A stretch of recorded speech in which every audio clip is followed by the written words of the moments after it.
With the rapid urbanization, growth in technology and also in industrial sector has increased significantly as the tasks are becoming more and more complicated that require both labor charge and of course accuracy and efficiency. These are mostly being done by software.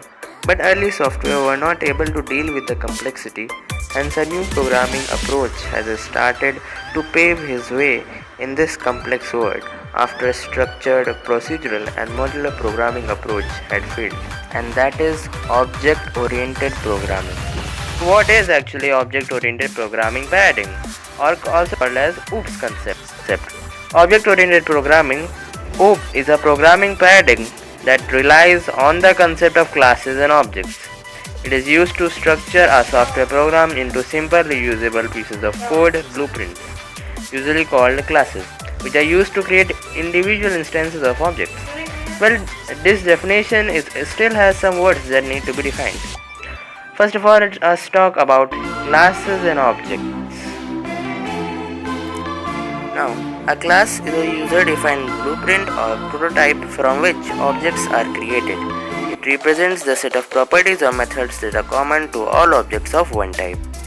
Here, the class car is a blueprint from which a number of other objects such as Audi, Nissan, Volvo, Swift, etc. cars can be created. This is the same concept as an ironsmith uses just one mold for making the iron part of the hammer and then adjusting or making its handle of different widths and height according to the need.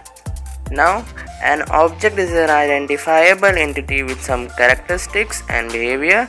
An object is an instance of a class. When a class is defined, no memory is allocated, but when it is instantiated, means an object is created, memory is allocated.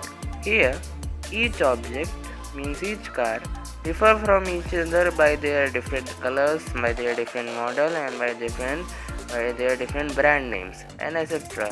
And these factors that contribute to their differentiation are called properties or data members.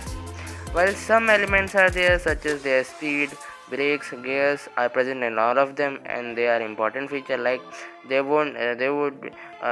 you choose any of the vehicles, you choose any of the cars, they would definitely have somewhat speed, they would have a braking system, they would have a gear system. So these are common things and these are same and present in all of them.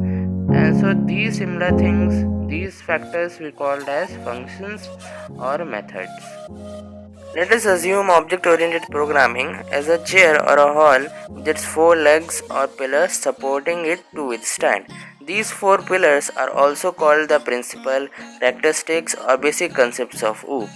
And object-oriented programming or OOP concept is really based around these 4 principles only. Now, the first leg is data abstraction or information hiding, refers to providing only essential features to the outside world and hiding the unwanted background details. So now let's consider an example. We need a list of people in scope of our application and we need to know their first name and their last name, their skills, their job and their salary. But in the same time we don't need the age, their height, their weight, personality, etc. and so we can just skip it. Now, in this diagram, on the left hand side, we have real life entities such as person and job. In the middle, you can see programming abstraction with the only needed properties in our application. Now, the second important concept is inheritance. So, inheritance is a relationship or a property between 2 or more classes where derived classes inherits some properties of pre-existing class known as base class. Now, what are base classes? So, it is the class whose properties are inherited by another class. It is also called a super or a parent class. Then derived classes. So it is a class that inherits properties from a base class. It is also called a subclass or a child class. Let's take an example that we inherit many properties from our parents such as skin color, face structure, height, etc. So we can say that we are the derived classes while our parents are the base classes. Then the third important concept of OOP is polymorphism. So polymorphism in object-oriented programming is the ability to create a property, a function, or an object that has more than one realization. Polymorphism is an ability to substitute classes that have common functionality in sense of methods and data. Now if you learn driving one car, you will be able to drive any car. It doesn't depend on car brand or inner implementation. It has the same driver interface such as gear system and braking system. Last but not least, we have encapsulation. Encapsulation is a concept of building a data-related variables, properties and methods in one class. Encapsulation is an approach for restricting direct access to some of the data structure elements such as fields, properties, methods, etc.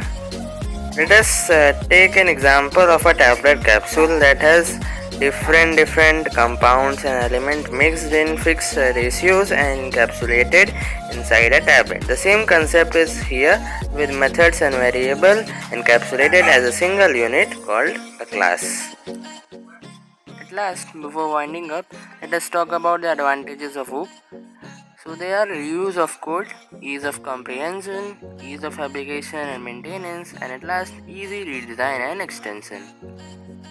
Let us talk about the disadvantages of the OOPS concept. So with OOPS concept, classes tend to be generalized, the relations among classes become artificial at times, and the OOP pattern design is tricky and very much complex to understand.